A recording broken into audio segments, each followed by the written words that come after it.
me siguri ju ka ngelur ora atje. Kryeministri Edi Rama i është përgjigjur pyetjeve të ndryshme në dritaren e tij të komunikimit online sy më sy, por prioritet kryesor për të dhe qeverinë që drejton mbetet antarësimi i vendit në Bashkimin Evropian brenda vitit 2027. Fitoria i duhet Shqipërisë në 11 maj.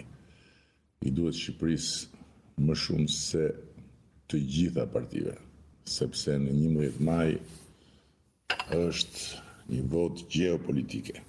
Futja jonë në Bashkimin Evropian, bashkimi me atë familje të madhe është një çështje ekzistenciale.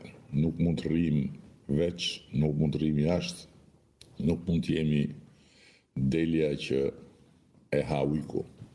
Ai thotë se Shqipëria nuk mundet të konsiderohet si një vend i dorës së tretë dhe qytetarët shqiptar meritojnë të jenë pjesë e familjes të cilës i përkasin. I duhet Shqipërisë pasaport evropiane, se në momentin që futen në Bashkimin Evropian, kemi dhe një buxhet ekstra nga Bashkimi Evropian. Me futjen në Bashkimin Evropian është viti më shumë se 1 miliard, çdo vit.